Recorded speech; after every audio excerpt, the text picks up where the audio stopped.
লোকসভা নির্বাচন, তাই দিন-রাত এক করে সব প্রার্থীদের কাজ একটাই, তা হলো জনসংযোগ।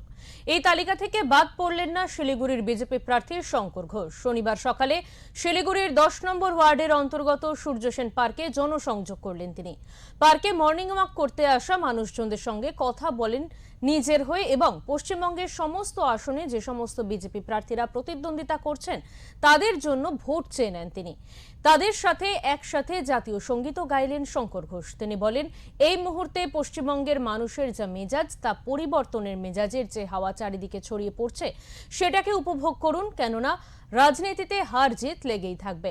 হারিয়েই আপনার সম্মান রাখবো, মন্তব্য শিলিগুড়ির বিজেপি প্রার্থী শঙ্কর ঘোষের।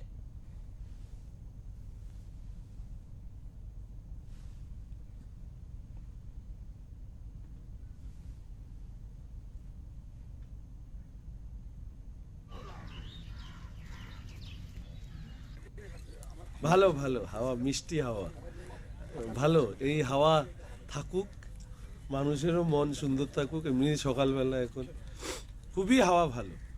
এই হাওয়া কি অনেকের চিন্তার কারণ হয়ে যাচ্ছে? দেখুন, আমি বলবো যে উপভোগ করুন। নির্বাচনে হার জিত এসব থাকবেই, ফলে এই এই মুহূর্তে পশ্চিমবঙ্গের মানুষের যে মেজাজ, সেই মেজাজ হচ্ছে পরিবর্তনের মেজাজ। সেই মেজাজের যে হাওয়া চারিদিকে ছড়িয়ে পড়ছে সেটাকে উপভোগ করুন, কেননা না হলে ওই যে আবার বললাম, হারিয়েই আপনার সম্মানটাকে আমরা রাখবো। এই কারণে, নাহলে আমাদের মাননীয় মুখ্যমন্ত্রী বলেছেন 1 মিনিটে 12 বাজিয়ে দেওয়ার ক্ষমতা রাখে। তো আমি চাই না ওনারা, মানে ওনাদেরকে যারা সমর্থন করেন তাদের 12 বাজুক।